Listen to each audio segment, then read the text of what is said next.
Ganimard toujours paisible, ils montèrent l'escalier. Aucun bruit.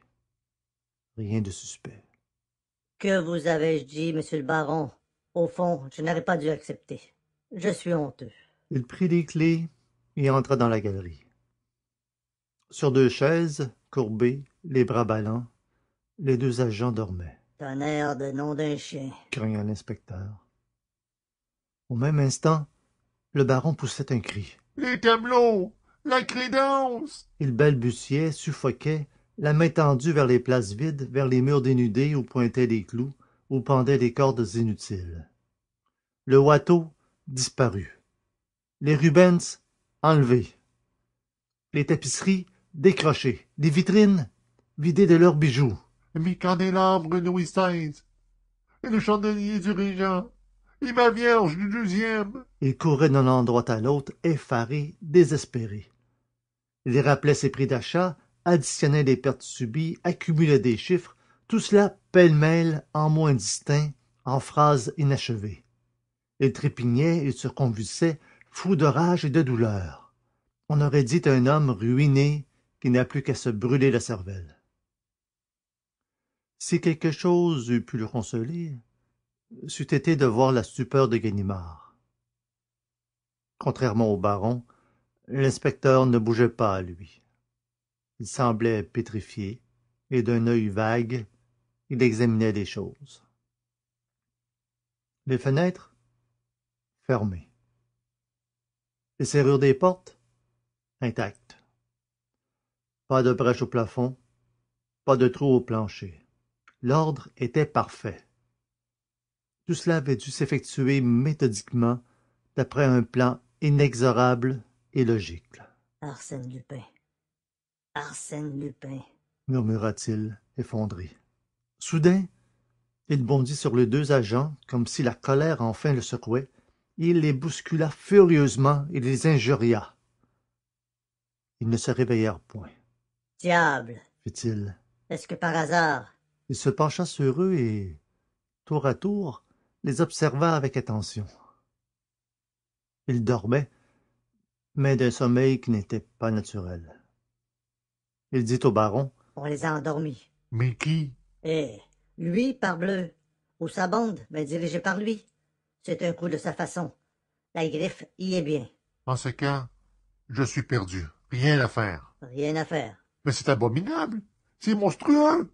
Déposer une plainte. À quoi bon? Dame, essayez toujours. La justice a des ressources. La justice. Mais vous voyez bien par vous-même. Tenez.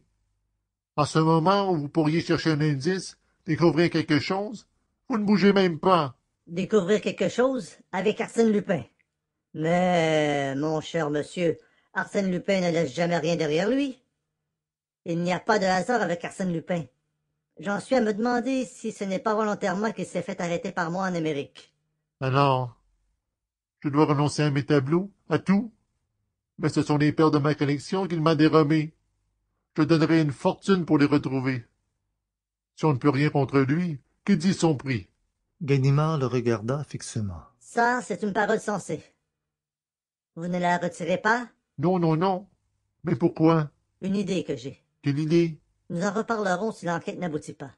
Seulement, pas un mot de moi si vous voulez que je réussisse. Il ajouta entre ses dents: Et puis, vrai, je n'ai pas de quoi me vanter. Les deux agents reprenaient peu à peu connaissance, avec cet air hébété de ceux qui sortent du sommeil hypnotique.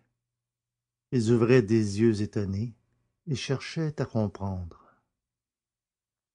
Quand Ganimard les interrogea, ils ne se souvenaient de rien. Cependant, vous avez dû voir quelqu'un? Non, Rappelez-vous, non, non. et vous n'avez pas bu? Ils réfléchirent, et l'un d'eux répondit: Si, moi j'ai bu un peu d'eau. De l'eau de cette carafe. Oui. Moi aussi, déclara le second. Ganimard la sentit, la goûta. Elle n'avait aucun goût spécial, aucune odeur, Allons, fit-il. nous perdons notre temps. Ce n'est pas en 5 minutes que l'on résout les problèmes posés par Arsène Lupin. Mais, morbleu, je jure bien que je le repincerai. Il gagne la seconde manche. À moi la belle. Le jour même, Une plainte en vol qualifié était déposée par le baron Cahorn contre Arsène Lupin, détenu à la Santé.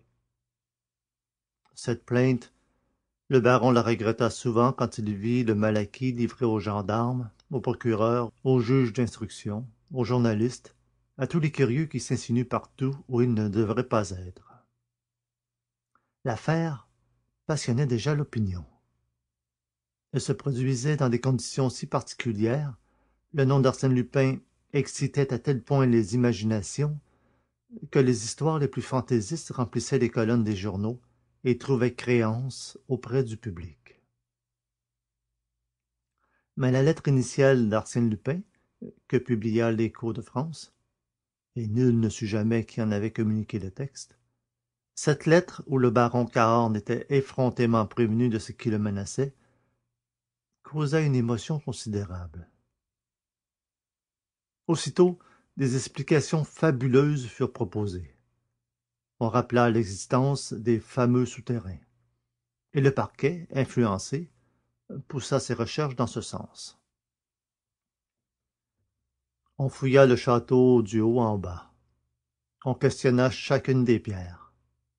On étudia les boiseries et les cheminées, les cadres des glaces et les poutres des plafonds.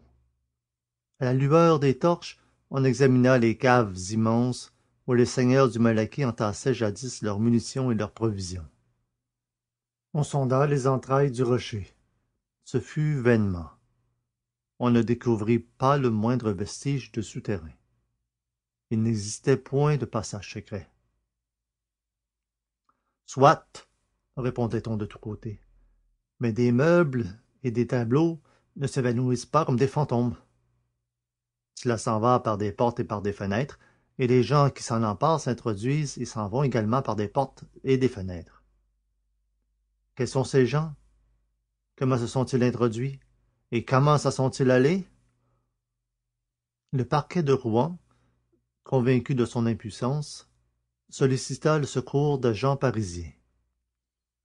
M. Dudouis, le chef de la sûreté, envoya ses meilleurs limiers de la brigade de fer.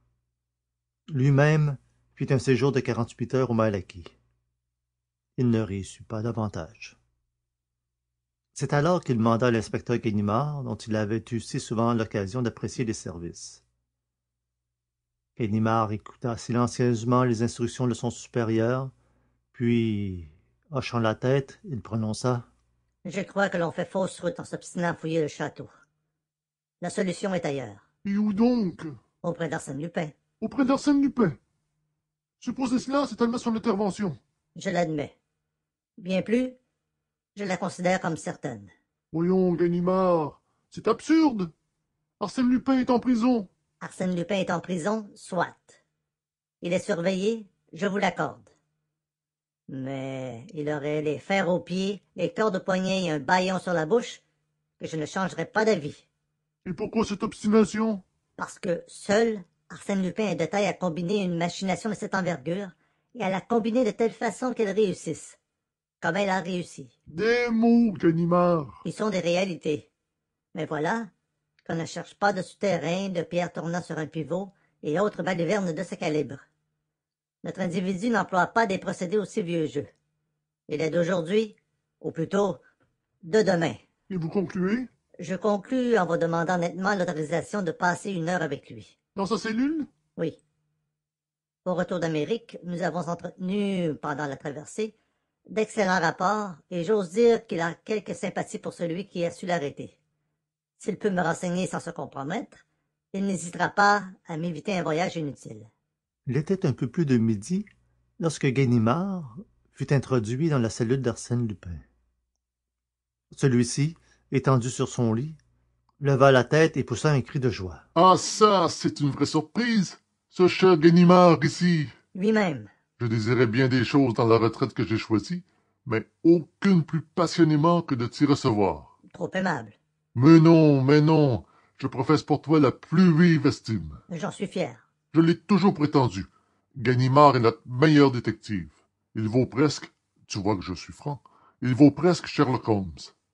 Mais, en vérité, je suis désolé de n'avoir à t'offrir que cet escabeau. Et pas un rafraîchissement, pas un verre de bière.